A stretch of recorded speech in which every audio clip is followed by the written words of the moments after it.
बिस्मिल्लाहिर्रहमानिर्रहीम। मेरा नाम इजाज़ अहमद है। आज की वीडियो भी उन लोगों के लिए कारआमद होने वाली है जो फिल स्पेशली उन लोगों के लिए, ख़ास तौर पे उन लोगों के लिए जो फ़िलवक्त प्रॉपर्टी या तो ख़रीद रहे हैं या ख़रीदना चाह रहे हैं। ठीक है, वो अगर ये मेरी वीडियो देखेंगे तो इंशाल्लाह मैं उम्मीद करता हूँ कि इंशाल्लाह वो इससे काफ़ी फ़ायदा उठा पाएंगे।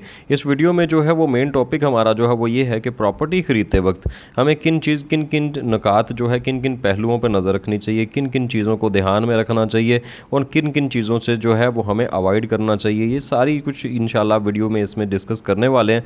ठीक है, और किन की ताकि जो है वो आप एक मुनासिब प्रॉफिट गेन कर पाएँ, ना कि प्रॉफिट गेन करने के बजाय आप कहीं अपना लॉस ना कर बैठें। इसलिए मैं आपसे रिक्वेस्ट करूंगा कि आप मेरी वीडियो को जो है वो पूरा देखें, एंड तक देखें। इंशाल्लाह आपके लिए ये काफ़ी कारआमद साबित होने वाली है।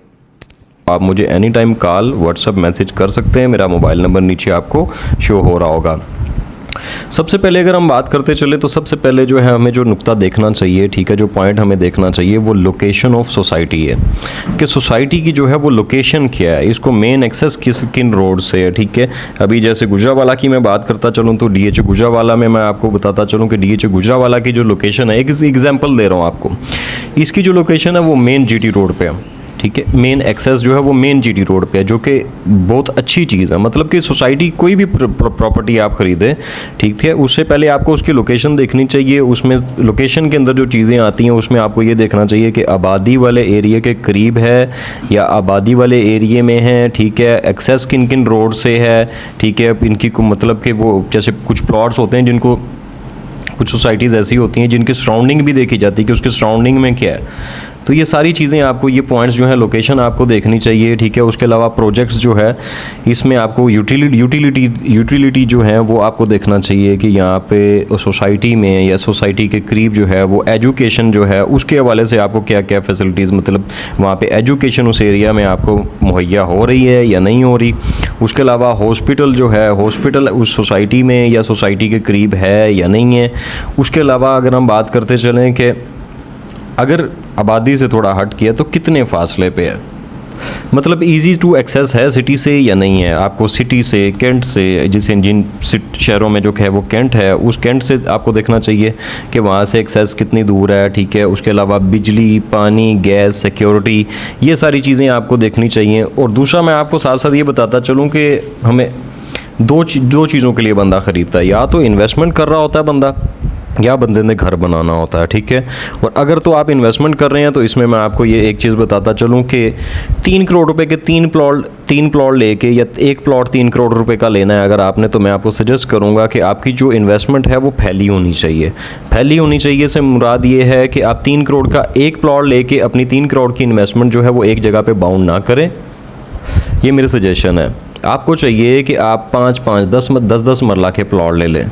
जैसे डीएच गुजरावाला है तो यहाँ पे आपको प्लॉट जो है आपको तकरीबन 40 लाख रुपए का प्लॉट मिल जाता है। तो 40 लाख रुपए के आप प्लॉट ज़्यादा ले लें। ठीक है, उसकी एक और रीज़न भी है कि अल्लाह ना करे कल को ज़रूरत पड़ भी सकती है, पैसों की ज़रूरत पड़ सकती है। अगर आपको पैसों की ज़रूरत पड़ जाती है और अगर आपने 3 करोड़ रुपए का प्लॉट कोई ख़रीदा हुआ है तो आपको वो प्लॉट बेचना पड़ेगा और आपकी 3 करोड़ की इन्वेस्टमेंट जो है वो कैश इन हैंड आपके पास आ जाएगी।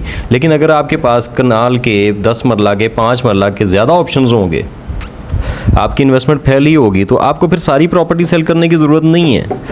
ठीक है, मसलन अगर आप 40 लाख रुपए का प्लॉट लेते हैं, ठीक है, तो 3 करोड़ रुपए में अगर आप 40 लाख रुपए के हिसाब से अगर आप प्लॉट ले लेते हैं तो वो आपके तकरीबन प्लॉट आते हैं, तकरीबन कोई 7 से 8 प्लॉट आपके आ जाते हैं। तो आपको अगर ज़रूरत 30 लाख रुपए की है, 40 लाख रुपए की है, तो आपको 3 करोड़ की प्रॉपर्टी सेल करना मुनासिब नहीं है। आप एक प्लॉट सेल करें, अपनी ज़रूरत पूरी करें, बाकी आपकी सारी इन्वेस्टमेंट वहीं की वहीं पे है। आपने एक मिसाल सुनी होगी कि तमाम अंडे जो हैं, अब सारे अंडे जो हैं वो एक ही बास्केट में नहीं डालने चाहिए। इसकी मैं आपको समझाता चलूँ कि अपनी जो इन्वेस्टमेंट है वो किसी भी, मतलब कि जैसे आप डीएच गुजरावाला में इन्वेस्ट कर रहे हैं तो आपको एक ही ब्लॉक के अंदर आपको अपनी सारी इन्वेस्टमेंट नहीं रखनी चाहिए। आपको अपनी इन्वेस्टमेंट को फैला के रखना चाहिए। लाइक अगर आपने सी ब्लॉक में प्लॉट ख़रीदा हुआ है, ठीक है, आप 10 प्लॉट ख़रीदने की कैपेसिटी रखते हैं, 10 प्लॉट आप ख़रीदने का इरादा रखते हैं, तो आप कोशिश कीजिए कि 2 सी में ले लें, 2 के में ले लें, 2 जी में ले लें, 2 एल ब्लॉक में ले लें और 2 एम ब्लॉक में ले लें, ताकि अगर जो एम ब्लॉक है, अगर वहाँ पर अभी जैसा कि अभी फिलवक्त डेवलपमेंट जो है वो स्टार्ट होनी है वहाँ पे अगर आप फिल वर्क गेन नहीं कर रहे तो आप सी ब्लॉक से गेन कर जाएँ, जी ब्लॉक से गेन कर जाएँ, क्योंकि सी ब्लॉक में रोड्स मुकम्मल हो चुकी हुई हैं, जी में मुकम्मल हो चुकी हुई हैं। ये मैं आपको एग्जांपल देने के लिए सारी चीज़ें समझा रहा हूँ। तो वो जो है ना एक ही जगह पे अपनी सारी जो इन्वेस्टमेंट है वो एक ही ब्लॉक के अंदर जो है वहाँ पे अब बाउंड ना करें, ठीक है। इसको फैला के रखें ताकि आपको एक प्लॉट अगर जो है वो नहीं बढ़ रहा तो दूसरा उस टेन्योर में जो है वो बढ़ जाता है, ठीक है। तो ये चीज़ होगी। उसके अलावा मैं आपको बताता चलूँ इसका कि जो प्रोजेक्ट है, इस प्रोजेक्ट की आप डिटेल ले लें कि इस प्रोजेक्ट जो है इसकी मतलब एक वेल नोन कंपनी होनी चाहिए। फर्स्ट प्रोजेक्ट है, ठीक है। जो फर्स्ट प्रोजेक्ट होते हैं उसमें थोड़ा सा आपको जो है ना रिसर्च ज़्यादा करना पड़ता है। जैसे अभी DHA, तो DHA का आपको पता है कि ये एक वेल नोन जो है वो हाउसिंग प्रोजेक्ट है, ठीक है। इसने उन्होंने डिलीवर किया है। DHA लाहौर में भी डिलीवर किया है, मुल्तान में भी डिलीवर किया है। DHA कोयटा चल रहा है। उसके अलावा इस्लामाबाद जो है वो डिलीवर किया हुआ है, इन्होंने कराची डिलीवर किया हुआ है और ये सक्सेसफुल प्रोजेक्ट है।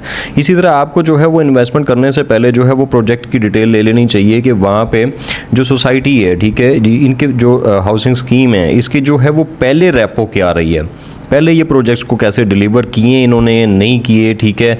यहाँ पे इन्वेस्टमेंट जिन लोगों ने पहले की हुई है, पहले दूसरे प्रोजेक्ट्स के अंदर उन्होंने इसमें गेन किया है या नहीं किया।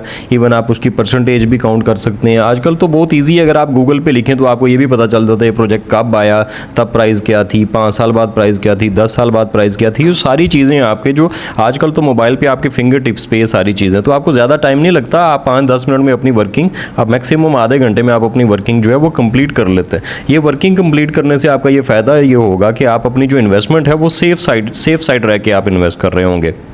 दूसरा, जो एक तो हो गया हाउसिंग स्कीम, दूसरा उसके जो डेवलपर है, ठीक है, जिनसे कॉन्ट्रैक्ट हुआ है कि वो डेवलपर जो है वो डेवलपर की रेपो क्या है, ये भी बहुत काउंट होती है।